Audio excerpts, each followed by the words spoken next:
For the first few seasons of The Walking Dead, viewers learned about the world-ending zombie apocalypse caused by the wildfire virus by discovering it alongside Rick Grimes, Andrew Lincoln. When Rick awoke in a deserted hospital in the show's pilot, he had no idea how drastically the world had changed during Rick Grimes's coma, and neither did viewers. Focusing on a character who slept through the initial outbreak was a genius narrative move. It allowed The Walking Dead to skip the early chaos and dive straight into the raw horror of survival in an undead dystopia. However, it also meant the series left many of the apocalypse's most significant early events unseen until much later, with many key TWD timeline moments only revealed in spin-offs and flashbacks. Rick didn't just miss the world ending, he missed the rise and fall of governments, families, and civilizations. Later episodes of The Walking Dead and spin-offs like Fear the Walking Dead and The Ones Who Lived finally filled in the gaps. Some of the timeline's most significant events happened while Rick was in a coma, both for central characters and the wider Walking Dead universe. The zombie virus goes global. The wildfire virus spread across the planet long before Rick opened his eyes. A zombie in a suit in the pilot episode of The Walking Dead. While Rick lay unconscious in that Georgia hospital, the wildfire virus had already consumed the world. The infection began as isolated outbreaks before rapidly spreading worldwide, infecting every living person whether bitten or not. The same day Rick was shot, it was identified as a global catastrophe. The Walking Dead Season 1 CDC episode, TS-19, later revealed that everyone was already infected, and once a person died, they turned no matter what. This revelation reframed the entire series, showing that humanity's fall was inevitable even before the first walker appeared. The virus's global spread was touched on in The Walking Dead, World Beyond and further examined in The Walking Dead, Daryl Dixon, where scientists in France hinted that the virus may have originated there. By the time Rick woke up, the outbreak wasn't just uncontrollable, it was unstoppable, and had ended the world as we know it. Fear the Walking Dead Season 1 Episodes 1-6. Los Angeles fell into chaos as the world realized the dead weren't staying dead. Fear the Walking Dead Nick's girlfriend pilot. While Rick Grimes's coma kept him unaware of the apocalypse, Fear the Walking Dead Season 1 gave fans a front-row seat to it. Set in Los Angeles, the TWD spin-off chronicled the first chaotic weeks of the outbreak as society collapsed in real time. Characters like Madison Clark, Kim Dickens, and Travis Manawa, Cliff Curtis, watched disbelief turn to horror as the infection spread through schools, hospitals, and homes. Law enforcement and medical staff struggled to understand what was happening until the truth became undeniable: the dead were rising. At the endpoint of FTWD Episode 6, the military had begun forcibly evacuating survivors and sealing off city zones, marking the final moments of civilization as Rick remained in his hospital bed. The events of Fear the Walking Dead perfectly filled in the early chaos The Walking Dead skipped, a reminder that while Rick slept, others were already fighting to survive. Negan takes shelter with Lucille.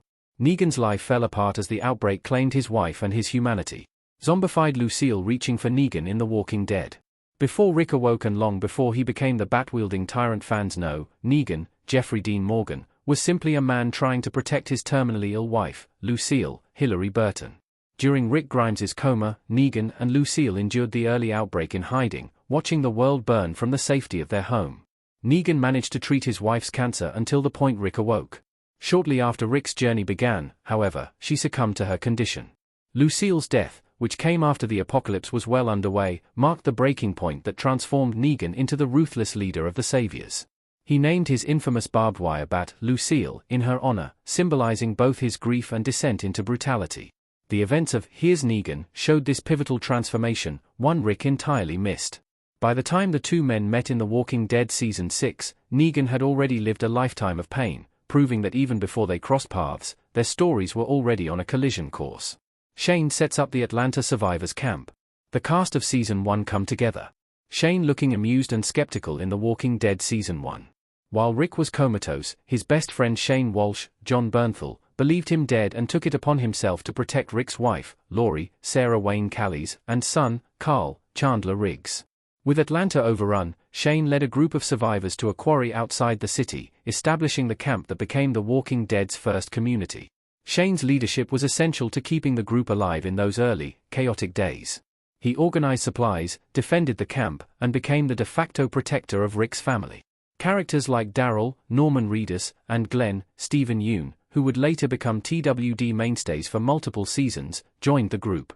By the time Rick stumbled out of Atlanta and reunited with his family, Shane had already evolved into a hardened survivor.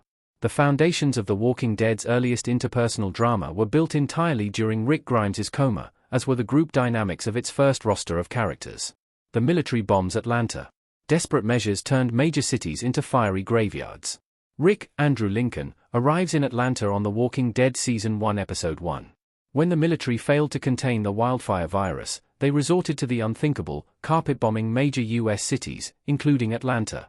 The event, seen in The Walking Dead flashbacks, showed helicopters dropping explosives across the skyline, wiping out walkers and civilians alike as part of Operation Cobalt. Los Angeles suffered the same fate in Fear the Walking Dead, where the military's evacuation turned into mass extermination. The bombings marked the official end of government control and the birth of The Walking Dead's anarchic new world. Later, Rick wandered into the ruins of Atlanta in TWD Season 1's Days Gone By, and by this point, the devastation was already weeks old. The streets weren't just abandoned, they'd been burned clean in humanity's final, catastrophic attempt at control. Maggie's stepmother and stepbrother are killed. The Green family farm faced tragedy long before Rick's group arrived. Maggie, Lauren Cohen, laughing on the farm smiling in The Walking Dead Season 2. During Rick Grimes' Coma, tragedy struck the Green family. While The Walking Dead didn't show the exact details, later episodes confirmed that Maggie Green's, Lauren Cohen, stepmother, Annette, and her stepbrother, Sean, were killed early in the outbreak. Herschel Green, Scott Wilson, kept their reanimated corpses locked in the family barn, convinced a cure would one day save them. By the time Rick's group found the farm in TWD Season 2, the family had been living with that horrifying secret for months.